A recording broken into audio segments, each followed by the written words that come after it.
पहाड़ के वीरान घरों के सन्नाटे में आज भी कोई मौन पहरा दे रहा है। समय की मार से दीवारें दरक चुकी हैं, छतें झुक गई हैं और आंगन सूने पड़ गए हैं। लेकिन घर की देहरी पर बैठे गणेश आज भी अपनी जगह पर अडिग है। गांव खाली हो गए, दरवाजों पर लटके ताले जंग खा गए और वह पुरानी लकड़ी जिस पर कभी नक्काशी चमकती थी आज वक्त की मार और दीमक की वजह से जर्जर हो चुकी है। इसके बावजूद खोली के गणेश अपनी जगह से टस से मस नहीं हुए। उत्तराखंड के पहाड़ों में यह केवल एक मूर्ति मात्र नहीं, बल्कि यह पीढ़ियों की अटूट आस्था, घर की मर्यादा और हमारी समृद्ध संस्कृति का एक जीवंत प्रतीक है।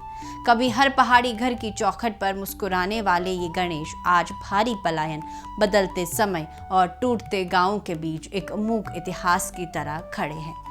जब बर्फीली और सर्द हवाएं इन खाली गांवों की गलियों से गुजरती हैं, तो ऐसा आभास होता है जैसे ये गणेश अब भी अपनों के लौटने की राह ताक रहे हो।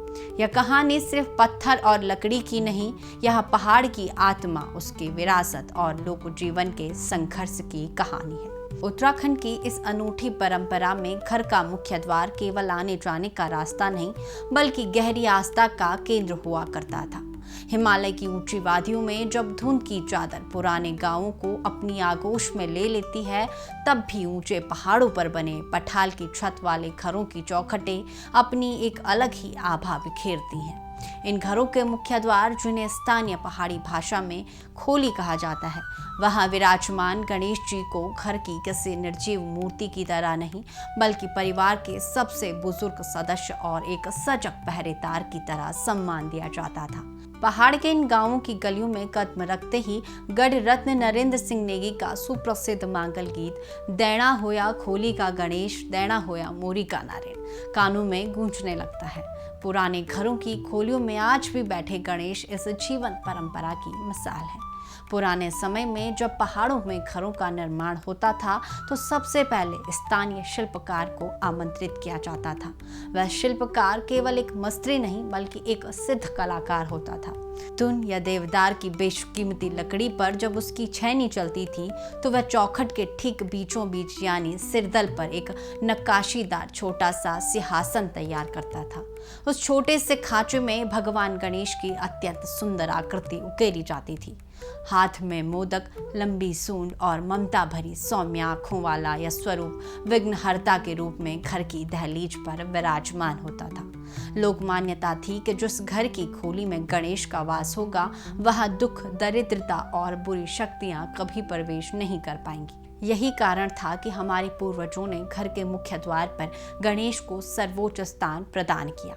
देवभूमि उत्तराखंड में धार्मिक आस्था केवल बड़े मंदिरों तक सीमित नहीं रही, बल्कि यहाँ के लोक जीवन की हर परत में रची बसी है। गढ़वाल और कुमाऊं के ग्रामीण अंचलों में प्रकृति, परिवार और संस्कृति का जो अटूट संबंध है, वह खोली के गणेश के रूप में स्पष्ट दिखाई देता है। पहले पहाड़ के लगभग हर घर की चौखट पर गणेश की ऐसी आकृति अनिवार्य होती थी, लेकिन आधुनिकता की दौड़ और बदलते समय के साथ अब यह गौरवमयी परंपरा धीरे धीरे खत्म होती जा रही है। पहाड़ी स्थापत्य कला में खोली के गणेश केवल कला का नमूना नहीं, बल्कि घर की सुरक्षा और सौभाग्य के रक्षक हैं। नक्काशीदार लकड़ी की चौखट के ऊपर विराजमान गणेश आज भी पहाड़ों की मौलिक पहचान बने हुए। आज जब हम पहाड़ के वीरान और खंडर होते गांवों की ओर नजर डालते हैं, तो हृदय पीड़ा से भर जाता है। अनगिनत घरों में बड़े बड़े ताले लटके हैं, आंगन झाड़ियों से भर गए हैं और दीवारें गिर रही हैं। लेकिन उन खंडरों की चौखट पर आज भी खोली के गणेश अपना धर्म निभा रहे हैं। पलायन की मजबूरी इंसान को उसकी मिट्टी और घर से कोसों दूर ले गई है, लेकिन गणेश आज भी उसी सूनी देहरी की रक्षा में डटे हैं। स्थिति यहाँ तक पहुँच गई है कि कई लोग अब इन पुरानी और ऐतिहासिक चौखटों को उखाड़कर शहरों में ले जा रहे हैं, ताकि अपने कंक्रीट के आधुनिक मकानों में अपने पूर्वजों की उस विरासत को, आस्था को फिर से जीवित कर सके। यह व्यथा केवल एक परंपरा के लुप्त होने की नहीं, बल्कि उस पहाड़ की है जहाँ घर तो खाली हो गए, पर आस्था आज भी दरवाजे पर पहरा दे रही है। तो चलिए, फिलहाल के लिए बस इतना ही। बने रहे उत्तर भारत लाइव के डिजिटल प्लेटफॉर्म के साथ।